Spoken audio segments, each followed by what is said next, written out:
Hi hello అందరికీ నమస్కారం. Welcome to our channel. నేను ఆదిత్య. వైఎస్ఆర్సీపీ అధికారంలో ఉన్నప్పుడు అక్కడ ఎంతమంది ఎమ్మెల్యేలు ఉన్నప్పటికీ కూడా అందులో నుంచి మాత్రం కొంతమందికి ఒక ప్రత్యేకమైనటువంటి గుర్తింపు రావడం జరిగింది. అది కూడా అప్పటి అపోజిషన్లో ఉన్నటువంటి చంద్రబాబు నాయుడు గారిని కానీ, పవన్ కళ్యాణ్ గారిని కానీ, లోకేష్ గారిని కానీ ఇలా వ్యక్తిగత విమర్శలు చేయడంలో వాళ్ళకంటూ ఒక ప్రత్యేకమైన గుర్తింపు తెచ్చుకున్న వారు కొంతమంది ఉన్నారంటూ అప్పట్లో కొన్ని వార్తలు అయితే వచ్చాయి. అందులో ప్రధానంగా వినిపించిన పేరు ఆర్కే రోజా.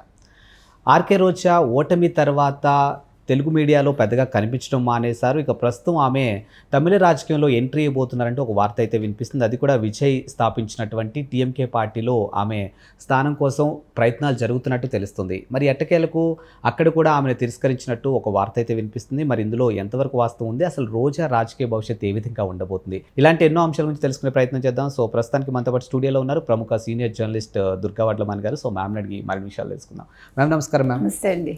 వైఎస్ఆర్సీపీ అధికారంలో ఉన్నప్పుడు అపోజిషన్ లీడర్ని తిట్టడంలో తమకంటూ ఒక ప్రత్యేకతను గుర్తింపు తెచ్చుకున్న లీడర్లు కొంతమంది ఉన్నారంటే అప్పట్లో కొన్ని వార్తలు వచ్చాయి.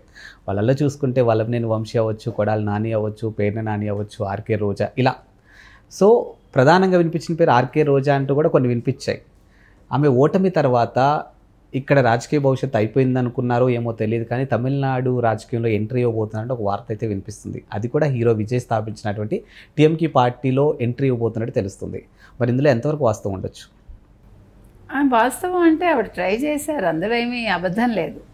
ఇక్కడ మొత్తం దారులు మూసుకుపోయాక ఇంకా రాజకీయంగా ఇక్కడ నాకేమీ లేదు అని అనుకున్నాక ఆవిడ రిజల్ట్ వచ్చిన వెంటనే ఒక్కసారి ఆవిడ ప్రెస్లో మాట్లాడింది, ఒక్కసారి. తర్వాత ఎప్పుడు ఆవిడ కనిపించలేదు, మెద్రాస్ వెళ్ళిపోయారని మనకు తెలిసింది. తమిళ మున్నేట్ర వెట్రి కழகம் అది విజయ్ స్థాపించిన పార్టీ, టీఎంకే అంటున్నారు దాన్ని. సో ఆ పార్టీలోకి వెళ్దామని ఆవిడ ట్రై చేసింది.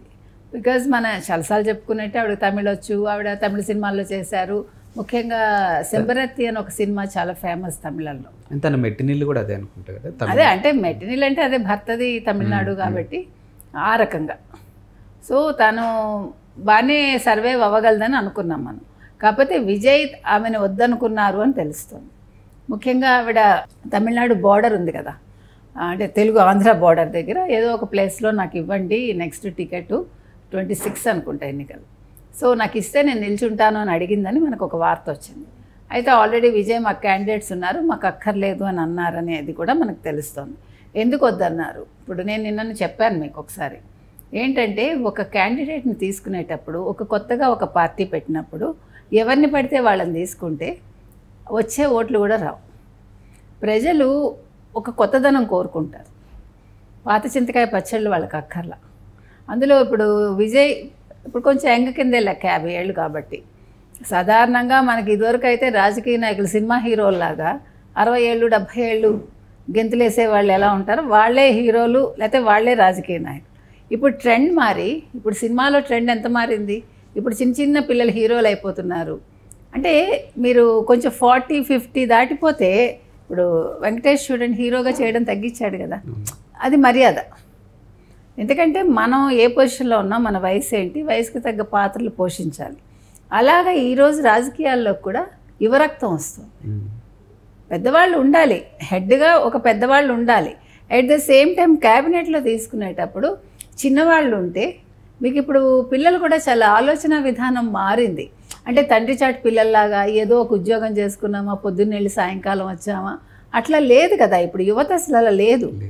ఇప్పుడు యువత ఎలా ఉంది, అన్నీ అందిపుచ్చుకోవాలి, కొత్తదనం కావాలి, కొత్తగా ఏదో కనుక్కోవాలి, ఒక తపన అది మాత్రం ఉంది నేటి యువతలో.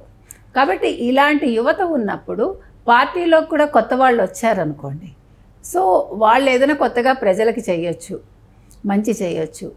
ఎందుకంటే అందరూ సంపాదించేసుకోవాలని రాజకీయాల్లోకి రారు కదా. రాజకీయాల్లోకి వచ్చేవాళ్ళు ఏదో సేవ చేయాలి, ప్రజలకు ఏదో మంచి చేయాలి, మన నియోజకవర్గం బాగు చేయాలనే తపన ఉండేవాళ్ళు కూడా ఉంటారు. అది ఆ రకంగా చూసుకున్నప్పుడు ఇప్పుడు రోజాను తీసుకోవటం వల్ల ఏంటి ప్రయోజనం? ఏమీ లేదు, కొత్తగా వచ్చేది ఏం లేదు. ఇప్పుడు తమిళనాడులో హీరోయిన్స్ లేరా, రావాలనుకుంటే వాళ్ళు వస్తారు. యంగ్స్టర్స్ బోల్డ్ మంది ఉన్నారు, అలాగే అబ్బాయిలు కూడా బోల్డ్ మంది ఉన్నారు. కాబట్టి విజయ్ ఆలోచించి తీసుకోపోవటం అనేది మంచిదే. అందులో ఆవిడకి నేను ఈ ఐరన్ లెగ్లు ఇవన్నీ నేను నమ్మనండి. ఎవరిని మనం అలాగా అనకూడదు. వాళ్ళు చెడ్డవాళ్ళైనా మంచివాళ్ళైనా మనం ఎటువంటి ముద్రలు ఎవరి మీద వేయొద్దు.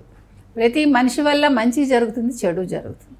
అది వాళ్ళ టైం అంతే. ఏమో అవతల వాడికి బాగాలేదేమో టైం ఇవ్వండి అనుకోవటం ఎందుకు? ఇప్పుడు రాజశేఖర్ రెడ్డి చనిపోవడం అనేది దానికి రోజాని లింక్ పెట్టడం తప్పు కదా.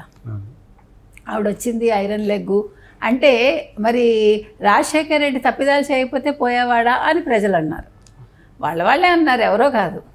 తిరుపతి కొండ జోలికి వెళ్ళాడు అలా అయింది అని అన్నవాళ్ళు ఉన్నారు.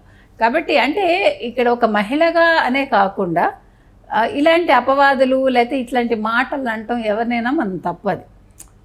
నాకు నచ్చదు అట్లాంటిది. కాబట్టి ఐరన్ లెగ్ పక్కన పెడితే రోజా మరి ఐరన్ లెగ్ అయినా జగన్మోహన్ రెడ్డి గెలిచాడు కదా.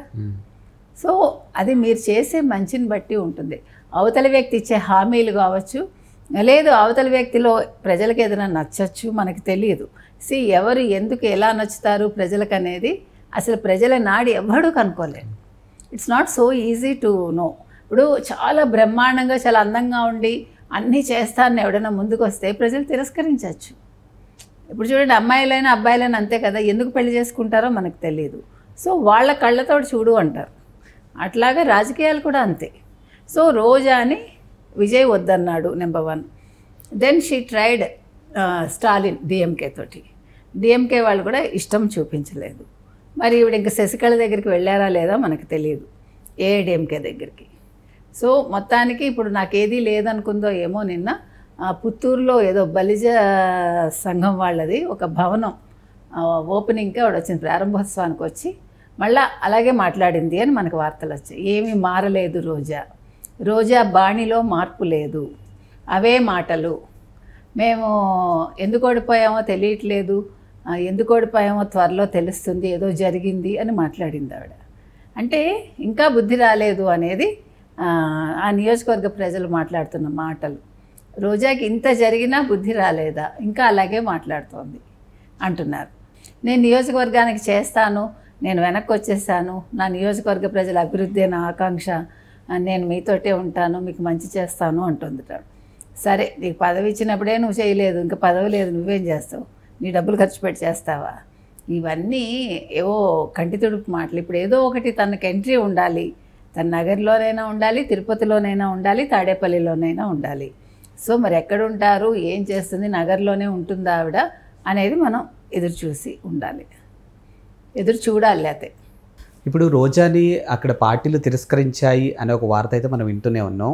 వాళ్ళొకరు తిరస్కరించడానికి మేబీ వాళ్ళకి క్యాండిడేట్స్ ఉండొచ్చు, అదొక రీజన్ అవ్వచ్చు. ఇఫ్ ఇన్ కేస్ అది కాకుండా వైఎస్ఆర్సీపీ అధికారంలో ఉన్నప్పుడు రోజా మాట్లాడిన మాట తీరు, ఆ ఇంపాక్ట్తో ఇప్పుడు వాళ్ళు వద్దనే ఛాన్సెస్ ఏమైనా ఉండొచ్చామా? ఎందుకు ఉండదు, డెఫినెట్గా ఉంటుంది. ఇప్పుడు ఏమండి, మీరు ఒక వ్యక్తిగా నేను ఒక పార్టీ దగ్గరికి వెళ్ళినప్పుడు మీ బ్యాక్గ్రౌండ్ తెలుసుకోకుండా ఎవడో యాక్సెప్ట్ చేయడు కదా. మనం బయోడేటా ఎందుకు ఇస్తాం అంటే, మనం ఇచ్చే దాంట్లో ఒక 70-80% నిజాలు ఉండొచ్చు, ఒక 20% మనం ఊరికే వాళ్ళని ఇంప్రెస్ చేయడానికి రాస్తాం. కానీ రాజకీయాలకు వచ్చేసరికి, వాస్తవాలకు వచ్చేసరికి రోజా ఏంటో, రోజా మాట తీరేంటో విజయ్కి తెలియకుండా ఉండదుగా. ఇవాళ కొత్తగా రాలేదు ఇది. తర్వాత మధ్యలో కాంట్రవర్సీలు కూడా వచ్చాయి రోజా మీద చాలా.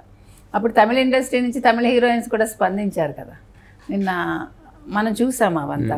సో ఇవన్నీ విజయ్కి తెలియకుండా ఎందుకుంటాయి? డెఫినెట్గా తెలుస్తాయి, ఎవరికైనా తెలుస్తాయి. ఇన్ దట్ కేస్ ఇవాళ ఒక న్యూస్ ఎక్కడికి వెళ్తోంది, అంతరిక్షంలోకి వెళ్తోంది. కాబట్టి it's not a small issue కదా ఇవంతా. రోజా ఏంటి అనేది తెలుసుకోవడం పెద్ద విషయం కాదు. కాబట్టి రోజా గురించి తెలుసుకున్నాక ఆయన వద్దని ఉంటాడు అంతే. Thank you ma'am.